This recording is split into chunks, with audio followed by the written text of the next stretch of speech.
मेरे साथ आज मौजूद हैं संगीता जी और मोहसिन गिलानी साहब। आप दोनों को जनाब very good morning and welcome to my show. कैसा लगा पहले मुझे ये बताएं। बड़ा जबरदस्त लगा। मैं सबसे पहले तो देखने वालों को अस्सलाम वालेकुम, और दूसरे नंबर पे जो आपकी टीम ने ये काम किया, कमाल कर दिया। ये जनाब ये जो आपको 3-4 लोग नजर आ रहे हैं ये हमारी टीम है। लोगों के प्रोटोकॉल में जितने लोग होते हैं मेरी पूरी टीम ही इतनी, बट we were like हम we were so looking forward to host you। क्या मैं था कि बहुत अच्छा काम किया, बहुत अच्छा काम। संगीता जी, मैं जैसे भी शो के आगाज से बात कर ली थी सुपर हीरोज के हवाले से, फिर सुपर हीरोज की सुपर पावर्स के हवाले से, तो मुझे आप लोगों से सबसे पहले तो ये सवाल पूछना है कि आप लोग मुझे बताएं कि अगर मैं आपसे पूछूं कि आपकी सुपर पावर्स क्या हैं, वो क्या है, और ऐसी कौन सी आपकी आदत है जो आपको लोगों से करीब ले जाती है? ये तो लोगों से पूछिए ना। हाँ। लेकिन आपको क्या लगता है, आपकी क्या चीज़ों कहते हैं आपकी बस में, आपके इख्तियार में, आप ऐसी क्या कर सकती हैं? तो आपकी सुपर पावर्स तो आप बता सकती हैं। मैं बस डिसिप्लिन चाहती हूँ। मतलब अगर टाइम है 10 बजे का तो हद 11 बजे तक आ जाओ। अगर उससे लेट हो तो फिर बर्दाश्त नहीं होता, फिर मुझे बड़ा गुस्सा चढ़ जाता है। तो आपकी सुपर पावर ये है कि सबको टाइम पे इकट्ठा करना। हाँ जी, बिल्कुल। और ये फिर हमारी फिल्म इंडस्ट्री में इस सबको टाइम पे इकट्ठा करना तो बहुत मुश्किल हुआ होता होगा। नहीं, वो सब आ जाते थे मेरी वजह से, इनको पता था ये गुस्सा हो जाएंगी।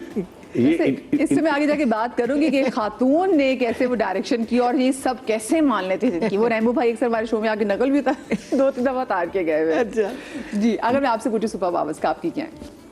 मेरा तो मेरी खुश मिजाजी और मेरा सबके साथ मिल बैठना, जूनियर सीनियर, रिस्पेक्ट देना, रिस्पेक्ट लेना, और स्टाफ के साथ स्पेशली मेरा ऐसा दोस्ताना माहौल होता है। मेरा ख्याल है कि ये मेरी सुपर पावर है कि लोग मुझे अच्छे लफ्ज़ों में याद करते हैं, प्यार से हमारे साथ बातें करते हैं, और वही सब कुछ है। और इनके बारे में मैं ये कहना चाहता हूँ, इनकी एक आवाज़ पे मैंने बड़ी बड़ी सुपरस्टार को दौड़ते हुए देखा है। ये जितनी अच्छी हैं, जितनी मुस्कुरा रही हैं, ये वैसी नहीं होती सेट पे। बड़ी दबंग होते हैं ना, दबंग आपने सुना होगा, ये वैसी दबंग है, और काम के मामले में ये रियायत नहीं दे। एक वक्त कोई लेट हो गया वो माफी नहीं, एक है कि जो ये चाह रही है वो हो नहीं रहा, तो ये नहीं कंप्रोमाइज है कि कोई नहीं, थक गए बैठ गए, नहीं। मैं एक वाकया बताना चाहता हूँ। हम 2 बूंद पानी कर रहे थे और जून का मौसम था, और बहावलपुर के एक ऐसे इलाके में जहाँ पे मेरा ख्याल है दर्जा हरारत कोई 50 के करीब होगा। मेरे को तो बहुत गर्मी लगती है। ठीक है, अब मैं तो मुखिया जो था वो तो तख्तपोश पे बैठा हुआ था, नीचे चादर भी थी, मैं उस पे तंग हो रहा था। अब नीचे पंचायत लगी, उसमें सारी सुपरस्टार खवातीन सब बैठी थी, कोई यूं करके, कोई नीचे, कोई जिन्हें कहा हटा दो, सब चीजें हटा दी और वो जमीन पे बैठी, कोई इस तरह इस तरह इस तरह।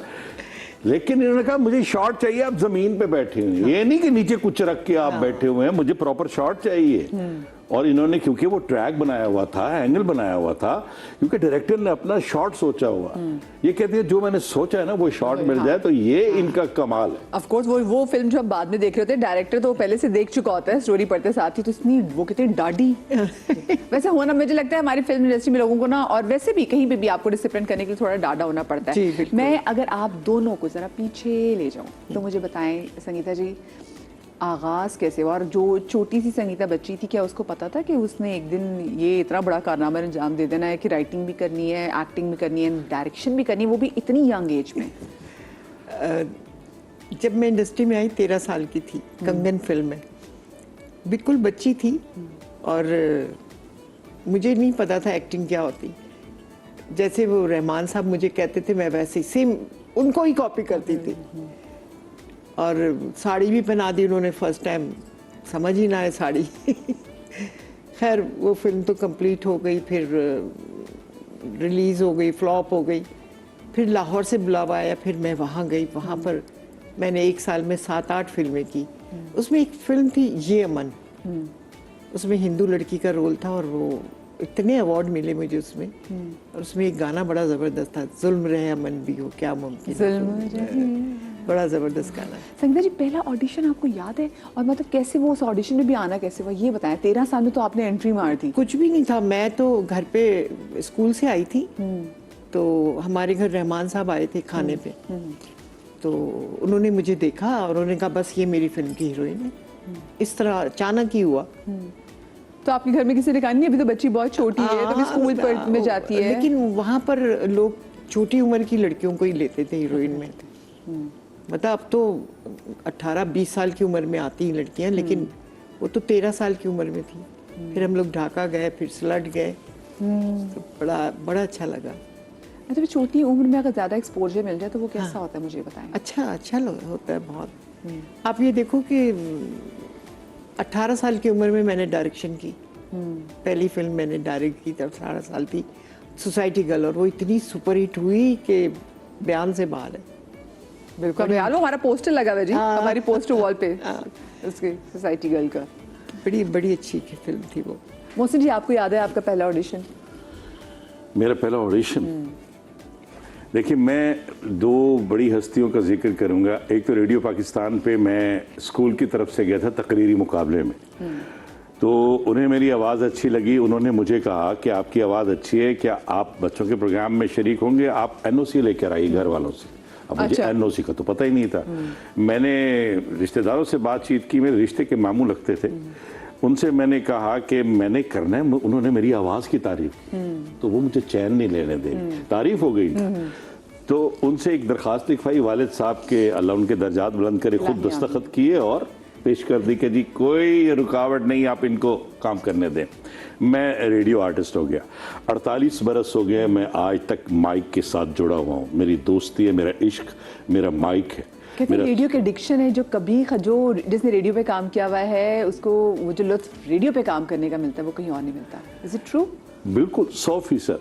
क्योंकि आप उस माहौल में जब जाते हैं ना, उसमें सबसे बड़ी बात यह है, जो बंदा सुन रहा है ना वो देख नहीं रहा। आपने अपनी आवाज़, अपने अंदाज से उसके जहन में एक पूरा सेट लगाना है, कैरेक्टर की उम्र बतानी है और पूरा माहौल बताना है, अपना दर्द, अपनी चीज़ें आवाज़ के जरिए उस तक पहुंचानी है, पूरा मैसेज का मैसेज। एक तो वो हो गया हमारा रेडियो। अच्छा, वो तो हो गया, लेकिन मुझे बताएं कि इजाज़त आपने ली नहीं, आप चले गए रेडियो, घर वालों को पता कैसे चला? ये बड़ा खौफनाक ये बड़ा खौफनाक है जब घर वालों को ये पता चला कि मैं रेडियो पे काम कर रहा हूँ। और कैसे पता चला? तो अच्छी खासी मेरी मतलब इज्जत अफजाई हुई। आप इज्जत अफजाई समझ सकती हैं। खाली पीली हुई या हल्का सा टच टच भी किया गया? नहीं, टच टच से शुरू हुई ना, इज्जत अफजाई टच टच से शुरू हुई। और उसके बाद फिर ये था कि जब मैं थिएटर करने लगा ना, थिएटर था कि रेडियो पाकिस्तान का एक ड्रामा था 14 अगस्त के हवाले से।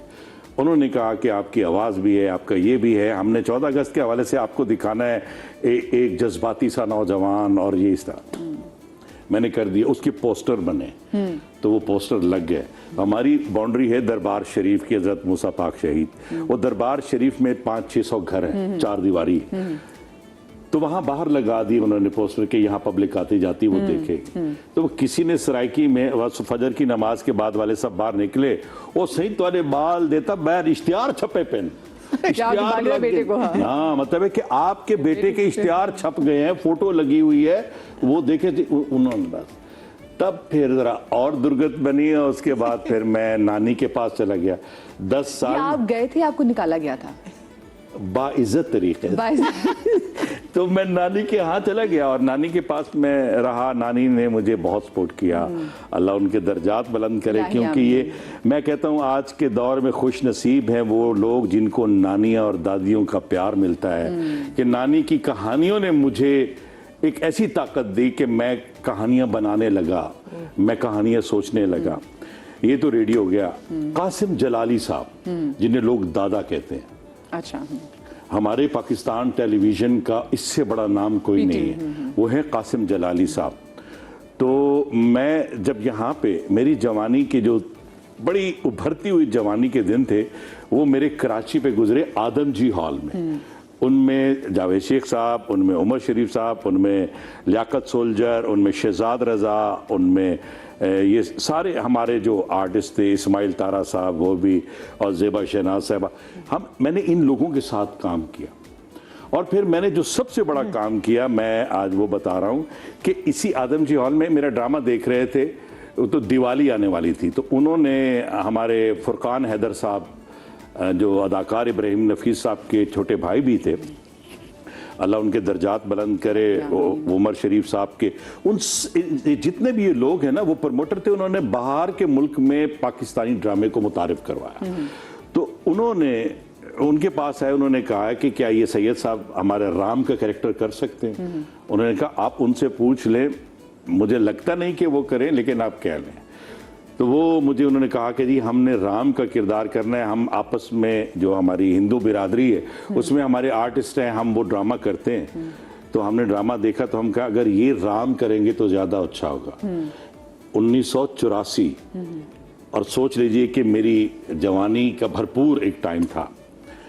तो मैंने कहा कि मैं कर नहीं सकूंगा, मैं हिंदी लफ्ज़ नहीं बोल सकूंगा। तो एक फिल्म के एक्टर थे अंकल राशिद साहब, मुझे याद है उन्होंने कहा मैं आपको तैयार करवा दूंगा।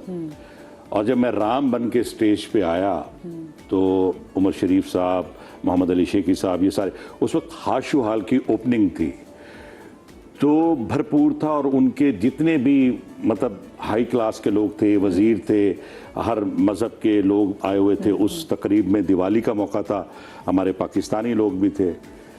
बस फिर राम राम हो गया। तो बस ऐसा ही चलता। लेकिन मैं देख रही हूँ हर्फ ब हर्फ आपको सब चीजें वो याद है। जैसे आप बता रहे थे, मुझे लग रहा था कि आपके सामने सारा मंजर आ गया था और आप वन बाय वन जी बिल्कुल, इसलिए कि मैं वो जिंदगी भर हर चीज भूल सकता हूँ। एक ये नहीं भूल सकता कि इंटरवल में बहुत सी लड़कियों के चीखों पुकारती क्या है कि हमने राम को छूना है, एक बात। और दूसरी नहीं भूल सकता कि उमर अपना मुइन अख्तर भाई ने मेरे बारे में ये कहा था कि अब तो सचमुच ये लग रहा था कि कोई राम हमारे सामने है। ये मेरे लिए ये एजाज की बातें थी। फिर मैं तब से कराची से जुड़ा। फिर कासिम जलाली साहब, पीछे से आपने कहा मैं मुल्तान से, मैं मुल्तान शरीफ से हूँ। तो फिर मैं जुड़ गया कराची के थिएटर से, टीवी से नहीं, थिएटर से। फिर कासिम जलाली साहब आए लाहौर। तो जब लाहौर आए तो मैं वहाँ मुल्तान से ऑडिशन देने लाहौर गया। तो उस ऑडिशन में कासिम जलाली साहब ने मुझे कहा कि बस आपने करना है काम। अच्छा, इतनी यंग एज से आप दोनों काम करें, मुझे बता रहे हैं जब इतनी यंग एज में इतना एक्सपोजर मिल जाए, लोग आपके फैन हैं, आप लोग जा रहे लोग आपको पसंद कर रहे हैं, तो डज इट हिट यू है, वो दिमाग को जाती है वो सब चीज़ें, वो शोहरत इतनी जल्दी जो मिल जाती है? क्योंकि ऑफ कोर्स छोटे थे आप, तो बहुत छोटी थी आप। वो कहते हैं, मुझे अम्मा अब्बा की जुबान में कहते हैं दिमाग खराब हुआ था आपका? नहीं, बिल्कुल भी नहीं। ग्राउंडेड कौन रखता था, मुझे बताएं आपको? कौन मतलब कि किस तरह? इन अ वे कि जैसे कि वो होता है ना कि अक्सर घर में अम्मा अब्बा डांट देते हैं कि ताकि ऐसा ना हो कि जरा दिमाग को चढ़ जाती शोहरत हो ना, वो रखते हैं घर में। मैं तो बहुत ही डरती थी अम्मी से, बहुत गुस्से वाली थी, सेट पे मार भी देती थी। ना करें, सच्ची।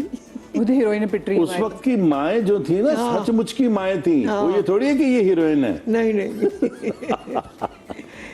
बल्कि मैं डायरेक्टर बन गई थी तब मुझे मारा था उन्होंने। मुझे बता, आपका फिल्मी नाम संगीता था या आपका असल नाम भी संगीता है? नहीं नहीं, मेरा परवीन रिजवी, सैयदा परवीन रिजवी। सैयदा परवीन रिजवी। एक बात कहना चाहता हूँ, रिजवी, नकवी और गिलानी, क्या ट्रेल डाली आप लोगों ने। सुबहान अल्लाह, सुबहान अल्लाह, क्या बात है। मैंने कहा कि इस शो में मैं बताऊंगा। इनकी प्रोडक्शन थी बहुत जबरदस्त इन फिल्मों की। PNR। हाँ जी, परवीन नसरीन रिजवी। रजा मेरे छोटे भाई का था। और नसरीन कविता। मुझे बताएं, कविता जी के बारे में भी हम अक्सर पूछना चाहते हैं कि कविता जी किधर गई? Kavita ji was a fashion icon. अभी भी हम उनकी तस्वीरें देखें तो हम कहते हैं कि ऐसी हीरोइन नहीं आई पाकिस्तान में। वो दुबई में रहती है। वो दुबई में रहती है। उनका कोई प्लान नहीं है, इंडस्ट्री छोड़ दी? बिल्कुल, टोटली। क्यों छोड़ दी वैसे उन्होंने इंडस्ट्री में? बस अब तो 5 वक्त की नमाजी है बस। माशाल्लाह माशाल्लाह। अच्छा, मुझे बताएं कि क्या आपको वैसे आइडिया था कि आपकी छोटी बहन भी इंडस्ट्री में आके से काम करेंगी? हाँ, उसको तो बचपन से ही शौक था मुझे देख के ना, बचपन से ही शौक था उसको। सोसाइटी गर्ल में मेरी छोटी बहन ही बनी हुई थी और लोगों ने बड़ा पसंद किया था उसको उस फिल्म में। उसका गाना बड़ा ज़बरदस्त था, अंदाज वही अपनाया है, तेरे दिल को पसंद जो आ जाए। संगीता जी, आप इसमें थी इस ओपिनियन की कि हाँ मेरी छोटी बहन को भी आना चाहिए, या फिर आपको था कि नहीं तुम नहीं आओगी? नहीं नहीं, था, मैंने कहा आ जाए। और कविता साहबा ने स्क्रीन पे जितना काम किया ना, लाजवाब किया, बहुत ही खूबसूरत। और कुदरती बात है कि मैं ये ज़रूर कहूँगा कि उनकी आंखें जो थी ना, वो बकायदा शायर का जो गीत होता था या जो कोई ऐसी चीज होती थी तो वो लगता था कि इनके लिए लिखा गया है। और मासूम चेहरा उस वक्त फिल्म की लड़की का मासूम चेहरा होना भी बड़ी बात होती। जी जी, और उनका ना बहुत डिफरेंट चेहरा था।